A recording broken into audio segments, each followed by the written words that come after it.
அனைவருக்கும் வணக்கம். Labour room checklist வந்து கிளீனிங் செக்லிஸ்ட் தான் பார்க்க போகிறோம். எப்படி நமக்கு எமர்ஜென்சி ட்ரீ வந்து நம்ம டெய்லி செக் பண்ணுறோங்களோ அந்த மாதிரி கிளீனிங்கும் வந்து டெய்லியும் செக் பண்ணோம்.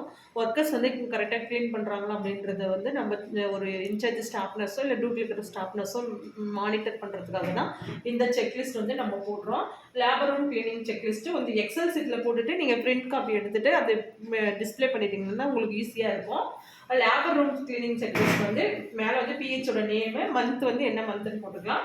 அது date, shift 1, shift 2, shift 3, nursing officer sign, MO sign அப்படின்னு சொல்லி போட்டு நம்ம டெய்லி டேட் போட்டுட்டு எக்ஸலில் ஆல்ரெடி பிரிண்ட் எடுத்து வச்சிட்டோம்னா யார் வந்து மார்னிங் ஷிஃப்ட் க்ளீன் பண்ணுறாங்களோ அவங்களோட சைனு, அடுத்து செகண்ட் ஷிஃப்ட் க்ளீன் பண்ணுறவங்களோட சைனு, தேர்ட் ஷிஃப்ட் க்ளீன் பண்ணுறவங்களோட சைனு, அது யார் சூப்பர்வைஸ் பண்ணுறாங்களோ அவங்களோட சைனு.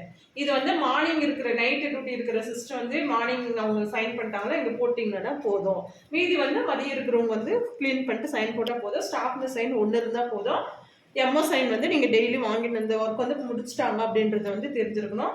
இப்போ அந்த வார்டில் லேபர் ரூமில் ஏதாவது கிளீனிங் ஒர்க் மெயின்டைன் பண்ணல அப்படின்னா அன்னைக்கு வந்து யார் க்ளீன் பண்ணியிருக்காங்களோ அவங்க தான் பொறுப்பு அப்படின்றதுக்காக தான் இந்த செக்லிஸ்ட்டே நம்ம போடுறோம். ஓகே, இது புரிஞ்சிருக்குன்னு நினைக்கிறேன். தேங்க்யூ. Subscribe Sainadhi services.